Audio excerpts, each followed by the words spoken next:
I think we can all unanimously agree that the Solana ecosystem is one of the best performing areas of the bull run so far. The same can be said for Base, Avalanche, and others. But what about Polkadot? Can Polkadot bring itself back to life and replicate some of these large, better performing ecosystems right now? We're going to look at analyzing this in today's video to have a glimpse into the future. Now, if we can do this correctly, it might give us a chance to buy an asset like Polkadot, a high quality asset, mind you, extremely cheap when most people are seemingly ignoring it. Stay tuned. This is going to be a good one. Now, as always, if you find yourself enjoying today's video, you can help support all the many hours of work that goes into these videos by hitting the like button right now. It truly does mean a lot. So thank you for all of you who have done that already. And of course, while you're down there, guys, if you aren't subscribed, make sure you are, because over here on this channel and as a community, we're going to make sure that we get out of the bull run with the most profits in the safest possible way. So let's talk Solana very briefly. Of course, this is a Polkadot video, not a Solana video, but again, we're kind of needing to model this. Now, as we all know, Solana had an insane growth from about October till about March of this year, when the market kind of had its so far top moment, all right? It pretty much 10x'd on the dot. That's insane gains for a high market cap project, okay? Not to mention as well, the TVL in the ecosystem pretty much 10-11x'd itself in that same time period. So again, equal demand for both the ecosystem and also for the value of the project. Right now, crypto doesn't really adequately absorb all of the money flowing into the ecosystem in terms of fees. Therefore, if it's burnt off, whatever, going up in appreciation of the price. So a lot of this is very equal. People were overall being more interested in the Solana ecosystem. And I think if we have a look at some of these predictions here from some of these top institutions like Van Eck, a Bitcoin ETF issuer, well, guess what, guys? These guys are predicting some insane things over the next 6 years for Solana, particularly a bull price of $3,200 and a base case of $334. So even if you were to buy now and hold for the next 3 years or 6 years, that's about a 2x increase, a 3x increase. So by standards of the traditional markets, that's not too bad. But again, in regards to why Solana succeeded, why it's caught so many people's attention, I believe it's all got to do with the building of the ecosystem. We'll look at some models here in a second. A prime example of this, and the way that we can best describe it before we get into it, is having a look at the nation state, having a look at entire country. This is the United States. We have the national government, okay? We have the state government, and we also have local governments, right? So cities and towns. Now, would it be surprising to know that Polkadot actually acts the exact same way, more so than Solana, more so than almost any other cryptocurrency in existence? Polkadot acts as the national government itself. Polkadot is the national government. It controls what's called the relay chain, basically allowing all the states or the parachains, right, these layer ones built on the side or adjacent to Polkadot, to connect together, leveraging Polkadot's not just speed, but security, decentralization, and again, interoperability, right? Leverage what's called the cross-consensus messaging format, which is crypto's first, all right? Very, very complex, allows for these robust transactions to occur, and that's all done through the national government, again, through Polkadot. And then the local government, of course, is like Uniswap over here on Aster, right? It's the dApps on the parachains themselves. For Phala, for example, this might be a more so DeFi, focus application. For something like Centrifuge, this might be more tokenization based. For Crust, this might be more storage based. For Phala, again, the list goes on, all right? You can build these things because ultimately Polkadot is the layer zero. It is the very base. It is the token that we use to run the economy, whereas within each state, if you will, or the parachains, they act as individual states employing their own rules, but fundamentally they have to follow some sort of rules from Polkadot. So this is why I absolutely love Polkadot, because ultimately speaking, when we're talking about crypto, guys, whether you know this or not, whether you're a passive crypto investor or whether you're someone who's more inclined, you probably know this already, but crypto, when you really dive into it, what we're trying to do here is decentralize, democratize access to computing. And that's what Polkadot fundamentally is. This is a very important principle to have a look at here, guys. This will, fly back into the ecosystem as well, as we kind of were mentioning there before with the parachains. But ultimately, when we're looking at a project that has a strong ecosystem, that ultimately will mean price appreciation, i.e. again, Solana, Base, and Avalanche, we have to have an interesting project for people to want to buy in the first place. Gavin Wood, the founder and the team, a very notable person.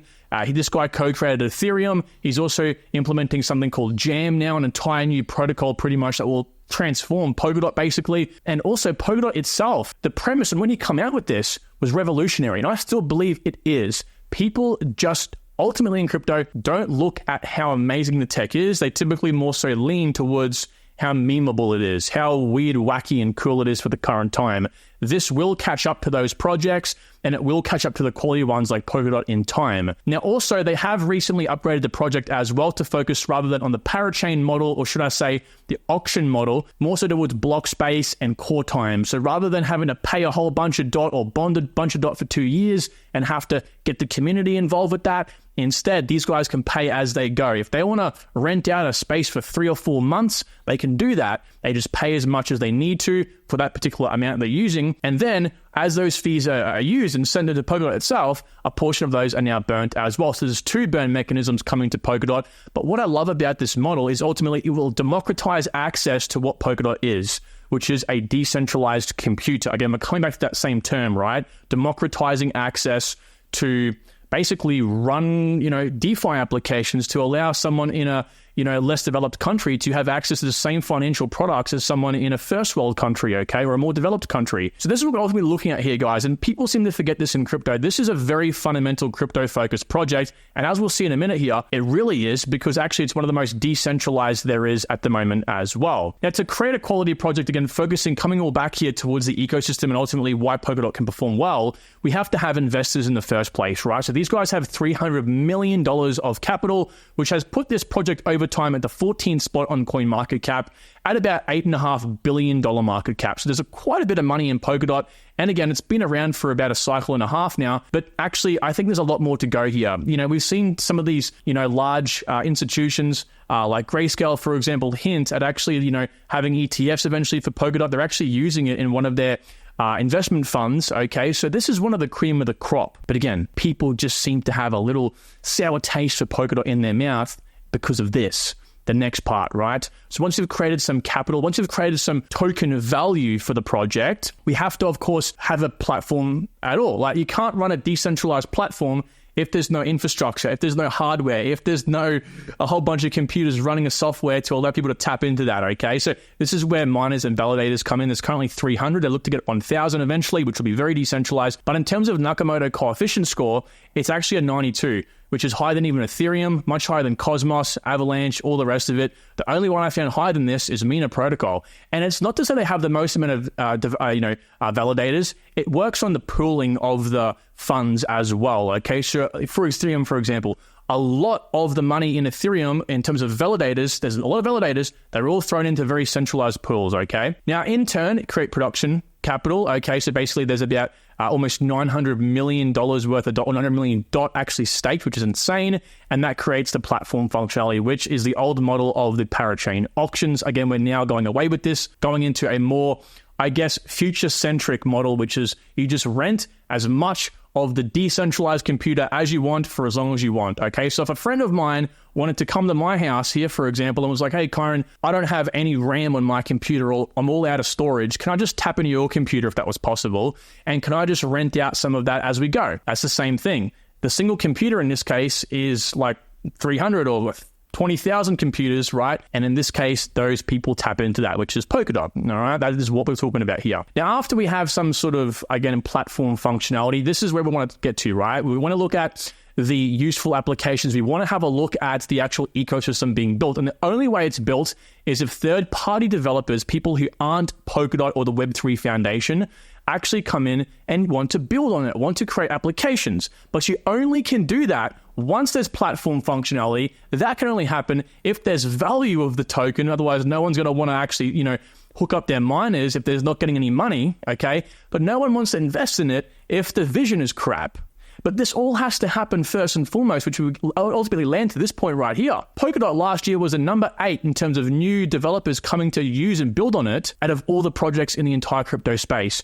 8th to Ethereum, Polygon, Solana, BNB, I don't even know what that is, Cosmos, and Arbitrum. Okay, it beats Nia, beats Avalanche, beats Optimism, beats ICP, all the rest of it, even Bitcoin. Okay, once we have these people creating applications, and as we know over here, parachains, right? then they can go ahead and actually create this ecosystem, right? It kind of builds, it compounds, if you will. Once you have one, another one's more incentivized to use it. Once you have two, the third is like, oh, there's two platforms. Once you have 20, you have like 8 people coming in or whatever. They're going, oh, look at this platform growing, okay? That's kind of how it really works in this case. And last but not least, because of all of that, you finally get a community. Once you have utility, once you have those applications, you have people wanting to use it, all right? Lots of holders come in. This is a snapshot from Polkadot's Explorer. You have a strong amount of followers come into the space. And of course, you have pretty impressive daily active interactions. Now, most projects in crypto, believe you me, what they don't do is they don't focus on this last part. What they do, I can name names here. I won't do it because I've got a bunch of hate comments down below. There are some very popular projects out there that you love that are hitting these just fine, but this is lacking. And what does this mean? Well, again, it's the most important part in my personal opinion. Anyone can build this. Anyone can really build this these days, right? But it's how you look to long-term focus the project, where you have to incentivize developers to come in, okay? You have to get people incentivized, which builds a community for the long term. Again, you can skip this step and go straight to the community, but that fizzles out very, very quickly. You can only hold hype for so long. So again, think about Solana, Base, Avalanche, all the rest of it. Why they've done well? Because of their ecosystem. They've done well because there's enough people using the platform to get other people who aren't using it, just speculators like me and you for the most part, unless you use DeFi and stuff like that, to go, hey, look at this awesome product, look at all these awesome features, get in and let's get it. Now, there is, of course, the whole memetic side of things. You can talk about why a project sounds cooler than the next. That plays a big part, definitely. But again, this is definitely a major part of the reason why projects go up. And so I want to look more into Polkadot's ecosystem and Polkadot ecosystem projects, okay? If you have a look at it, this is also why like the Web3 Foundation and Gavin Wood himself are now focusing on removing parachain auctions from, the current times, because they are a bad and old legacy model, if you will. They're working in the block space in the core time now. So again, this is a much more future-centric focus where it's going to incentivize more people to come in and test the waters, because they aren't locking up multiple millions of dollars into these so-called parachain auctions, okay? Again, the burn mechanisms should add to the meme. There's another burn mechanism now. This should reduce some of the inflationary pressure, which is about 8% right now, APY. And again, overall convince people to want to come in more and more. Unfortunately, most of the community is pretty face value centric. You can have an amazing project, but if they're like, oh, 5% inflation, no, they don't understand, right? So you have to kind of feature that as one of your so-called like USP aspects, which is the burn mechanism in some way. And also, they do have a lot of grants as well, right? This is all of their current existing grant programs within the ecosystem itself, as well as Polkadot. Hydra DX grants and bounties. We have Phala over here. LF0 Pendulum is a very, very big project of the bull run so far. Phala, Moonbeam. These are all incentivizing people to ultimately build on their parachains, which benefits Polkadot as the nation state, just like we go into small towns and cities and we use the dollar in that currency because maybe Orlando, Florida, right? Everyone's got a Disneyland, and then that attracts people, and that ultimately, brings up the value of the dollar. All these things built into it, and that's what we're focusing on here as well. Not to mention, of course, Polkadot that has their own funds, like the Decentralized Future Program as well, 20 million USD and 5 million DOT tokens to support individuals and teams as they launch new initiatives to grow the Polkadot ecosystem as well. And that new Jam protocol update, which we had done a recent video on, also talks about promoting people to want to come and build on Polkadot. Now, when this update comes out, this is going to, I think, change the tides for Polkadot, change the perception of Polkadot being like this older project that has still new tech in it. But again, people's psychological thinking is, Polkadot and parachains, where's the new stuff? That's kind of the way, that's the sort of thinking, right? I think we can all kind of understand that. However, with this Jam upgrade here, if it is implemented, which is expected to be worked on and maybe completed by the end of this year, if not early next year, hopefully the bull run's still going on by then, this should be a pretty seismic upshift for the project itself. Bringing it a new refresh, making it nice and convincing for people to want to have a look at again and take that second chance. So it all depends on how Polkadot goes about this. I think it'll be an absolute showstopper, depending on how they actually push it out. Now, let's have a look at 3 very promising ecosystem projects doing 3 different things themselves. Now, I'm really excited about all 3 of these, okay?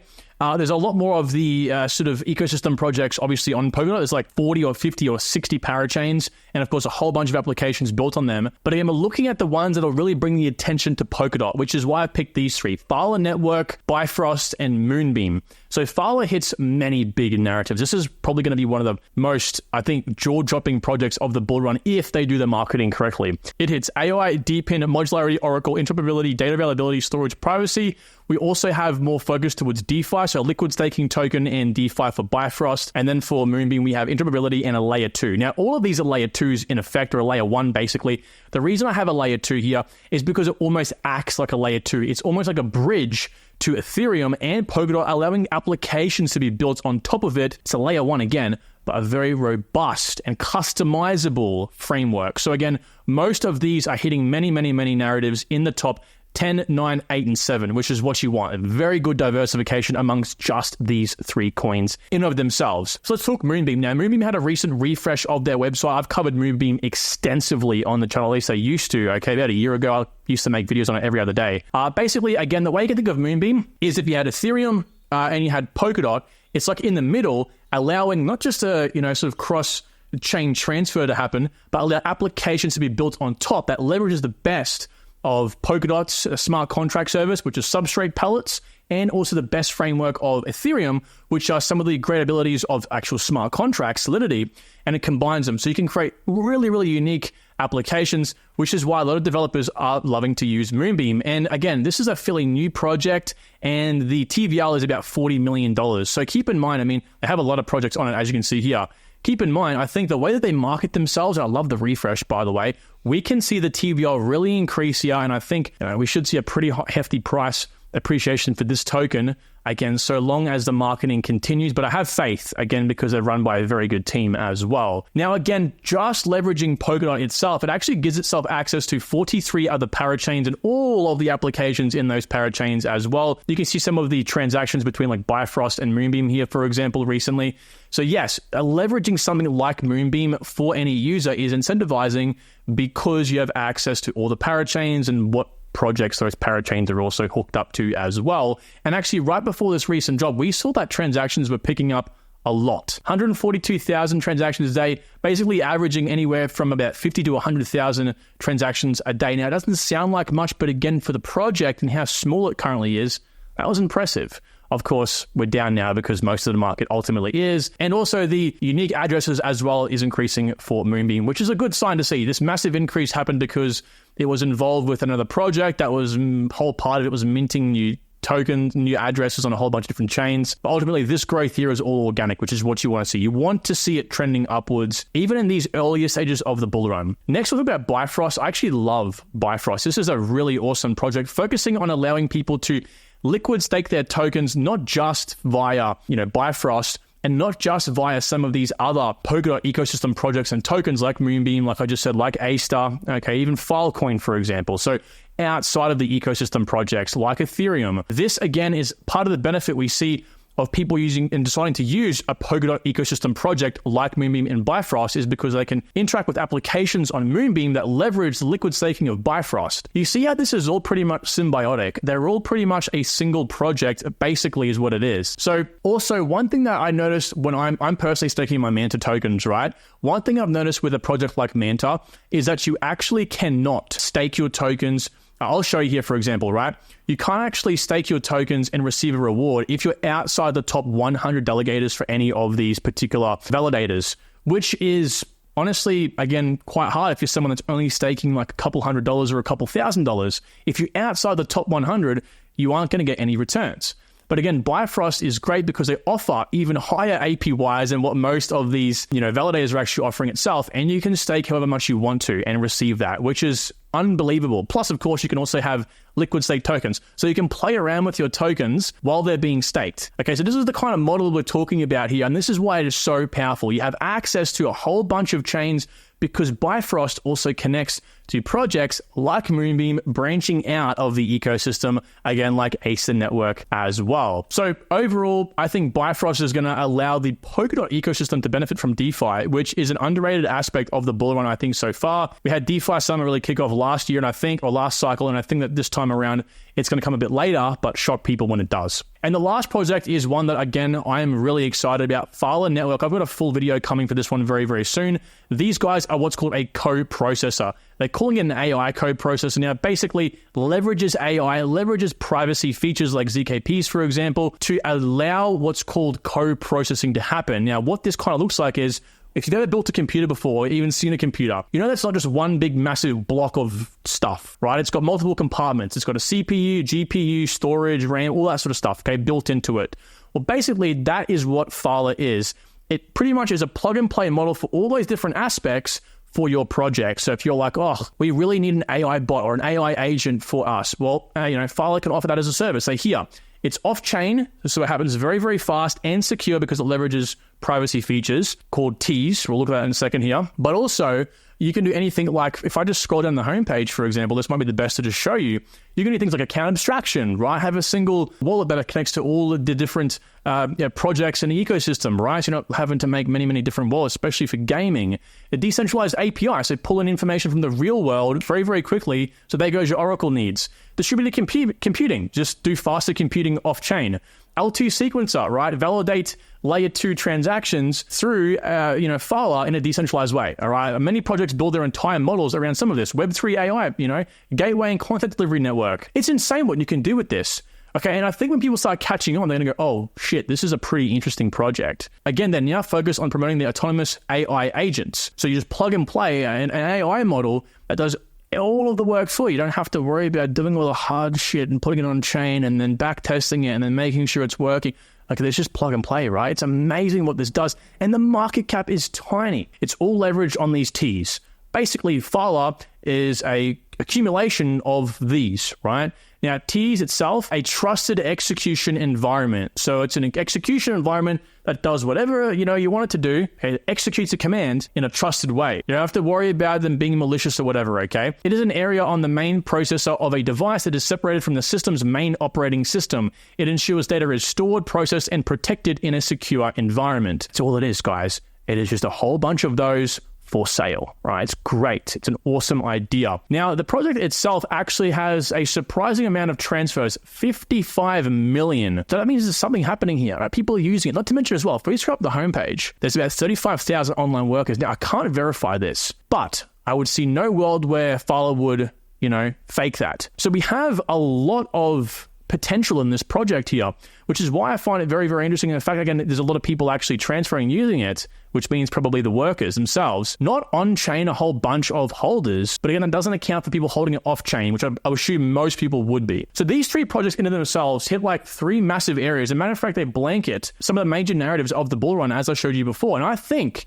as an indication of where Polkadot could go, I think overall, overarching, as long as they can bring out Jam, effectively that new protocol update, as long as they can transform into the block space core time model, I think the ecosystem will complement those upgrades and bring those eyes back in for people going, okay, I had to use X project, which is a layer 1 on Polkadot for this transfer. What am I missing here? I think, again, as these roll out as well, people will hopefully wake up to it. Okay, that's my 2 cents on it anyway. I want to know what you guys think about Polkadot down below. What do you think about this video and what your favorite parachain project is? Leave them down there. Thanks so much. Talk to you all soon. Take care. Bye-bye.